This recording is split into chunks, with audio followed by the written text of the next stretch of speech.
Hello, ladies and germs, and other creatures that exist within this realm.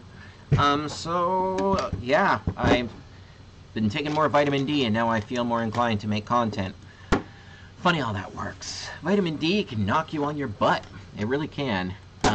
It's a deficiency you should pay attention to. So anyway, we have one of these Mimosa Omnis here, which I've never been a big fan of. Apparently they work quite well, but whatever. So I'm going to do a teardown on this, so we can take a peek. So check this out. Now this one's a dud. So this one was a non-repair that was sent to us. Apparently it's just blowing up really bad. Now when you take off the base, the first thing you can notice is we've got some little heat pipes here, right? Some heat transfer pipes.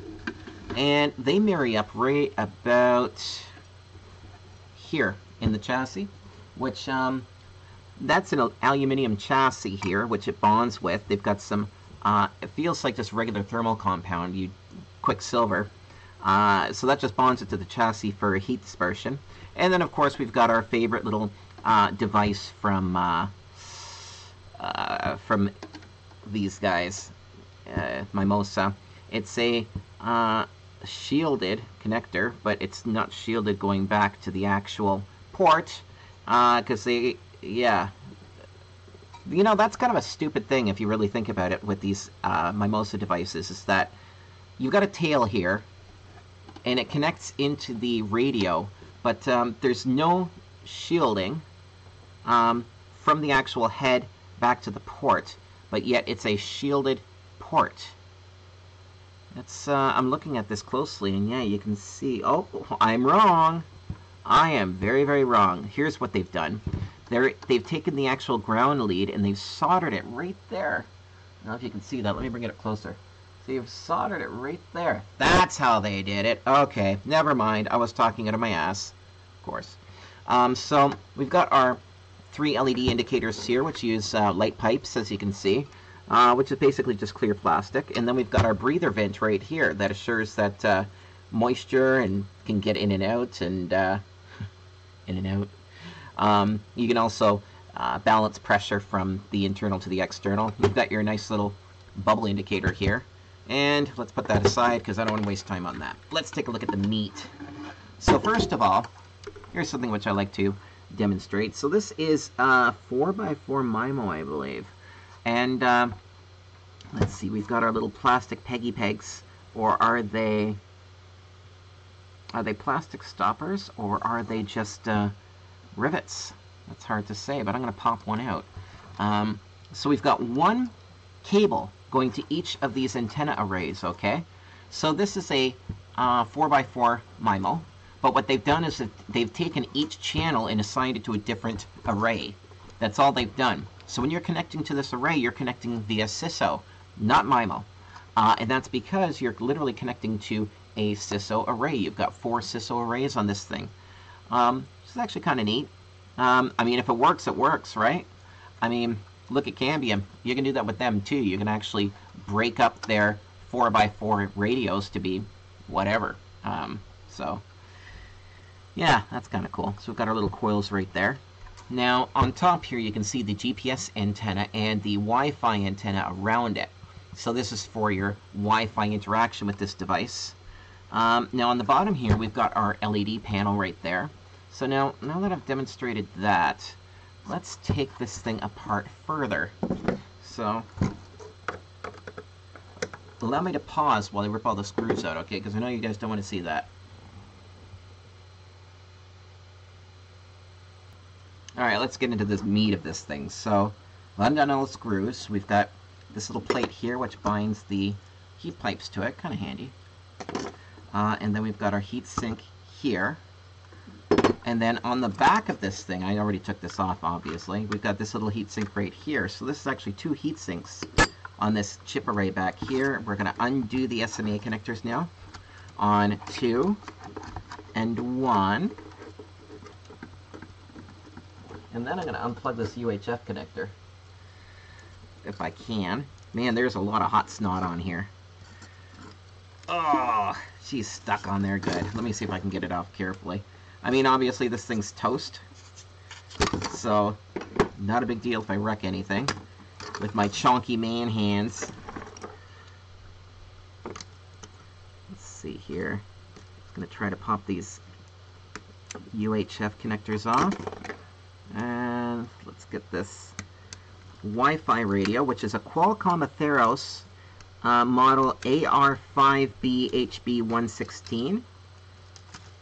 This might actually be the primary radio for this thing. And then we're going to unplug the LEDs on the bottom here.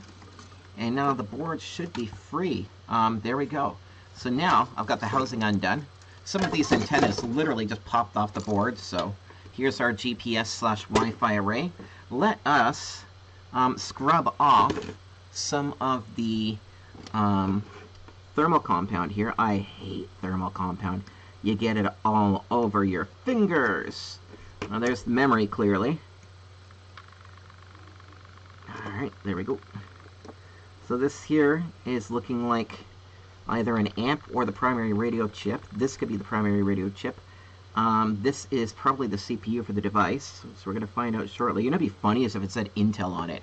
Intel inside, or what did Trent Reznor used to say? Evil inside? That was so funny. Alright, there we go. So I've got my thermal compound. Oh, it's dry enough that I could throw it in the garbage. Okay, so now let's get some isopropyl alcohol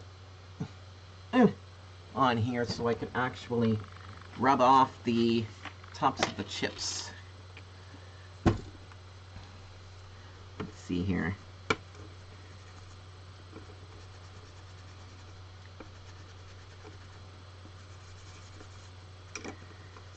So what do we got here?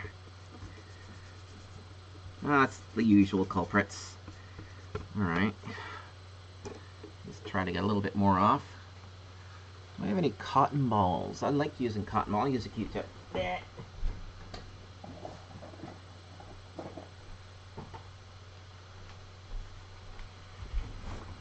Yeah, I don't buy tissue paper. I buy toilet paper because you need shit tickets. And why go out and buy tissue paper if I can actually just grab a roll of TP and bring it out here, a bog roll as they call it. Alright, let's try to get the rest of the junk off of here. Put this back over here where it belongs.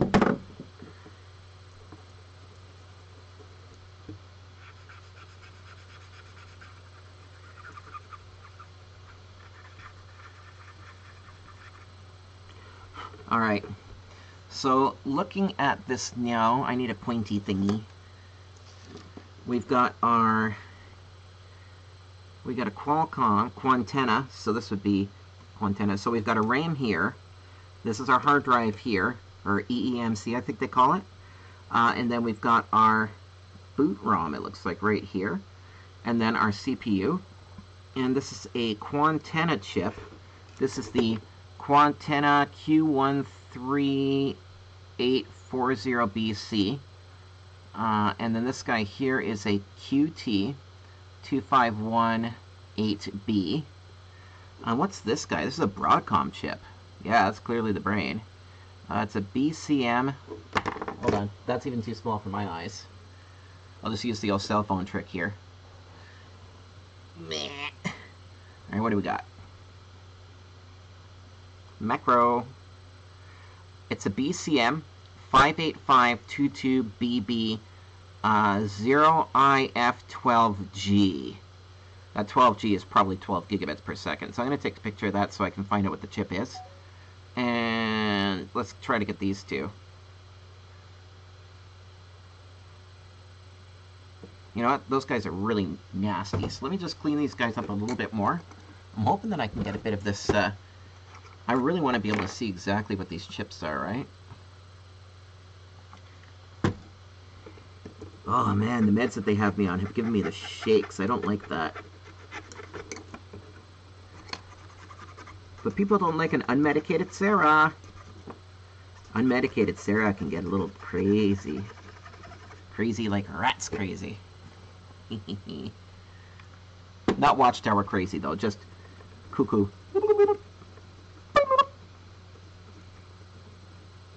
There we go. Almost got it cleaned up. Boop. Looks like there's a lot of fuses in here. Now remember, my business partner, Thomas, is the one who's responsible for all of the telecommunications repairs that you send him.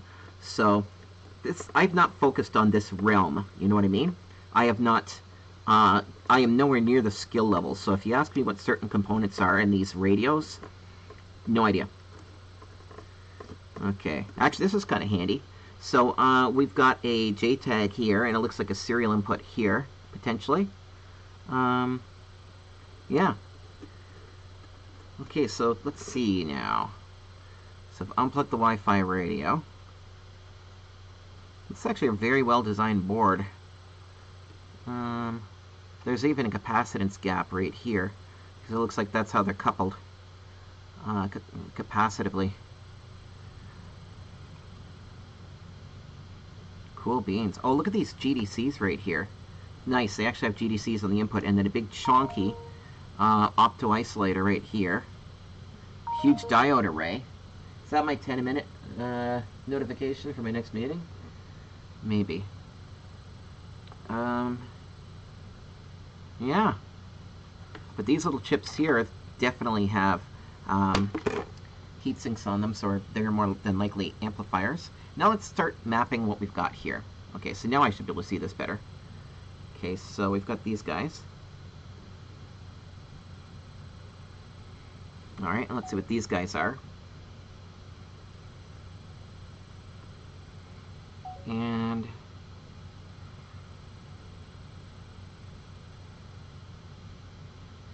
these guys. And now let's see if I can get the little tiny itty-bitty chips over here. I need to get in closer than that even. Jeez.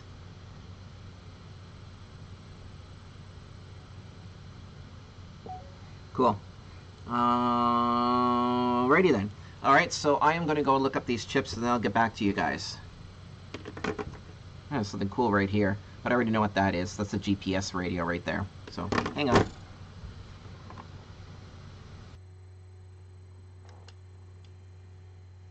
Alrighty then, where were we? Alright, so I've taken this beast apart, as you know. We went over the chips. Blah, blah. Ah, yes, let's take a look at the chips. So first, let's look at this Quantenna. This is the QT38. Alright, what's it say? QT... Ah, here we go. QT3840BC is a baseband chip that supports the 802.11 AC standard. It is also backwards compatible with NA. Supports all mandatory AC features as well as many of its optional features. It is the world's first 4x4 Wi-Fi solution supporting 4 streams of data and MU-MIMO. Features high performance AC, 5 gigahertz, 4 streams, up to 1.7 gigabits per second, 80 megahertz mode, 802.11 AC and AI, WEP, WPA2, radius. Works with our 4x4 5 gigahertz transceiver, the QT251B. Yep. Combining high physical data link speed with reliable high data throughput over maximum network diameter. Application, set-top box, multimedia home gateways, data residential gateways, and access points. And it just so happens that the next chip over is the aforementioned QT251 8B, and that is a RF transceiver, 4x4, 5 gigahertz Wi-Fi 5. So all the same shit that I just mentioned. Highest performance AC and all right. 1.7, basically all the same stuff that I just mentioned. Applications, access point, DB/DC gateway, client, end products, set-top boxes. Okay. Now, let's take a look at the Skyworks. These are Skyworks chips. This is a front-end module. Single pole, double throw, SPDT, transmit, receive, TR switch. A 5 gigahertz high gain, low noise amplifier with bypass and 5 gigahertz power amplifier PA intended for high power 802.11 AC application systems. The LNA and PA disable functions ensure low leakage current in the off mode. An integrated power detector is included to provide closed loop power control with the system. So that's what these guys are. And of course I already mentioned that's RAM. Who cares? This is your computer in here, right? Now this guy here, I couldn't find a data sheet. In fact, this is EOL. It was EOL'd in 2018, this Broadcom chip. But I do know that it's a dual-core 1.2 gigahertz processor with 10 gigabit per second capabilities. Now, what else? We've got our GDCs right here, our GDTs, gas discharge tube. We've got a little fuse down here, blocking diode, and then you flip her over, and there's more GDTs. There's a whole bunch of these blocking diodes, or these transient diodes. Huh, cool. And now let's take a look at something else here. This guy here, this little guy, yeah, this guy here, standard laptop Wi-Fi module, just 802.11 NABG AC. So that's all that's under the hood. What are we at now? So that was 15 minutes of boredom, I'm sure. But hey, the reason why you're watching this is so that you can see what's inside of it. Here's some extra ports. There's a GPIO, NPU JTAG, NPU UART, boot selector. Let me just do this. Will it focus? There we go. Take a screenshot.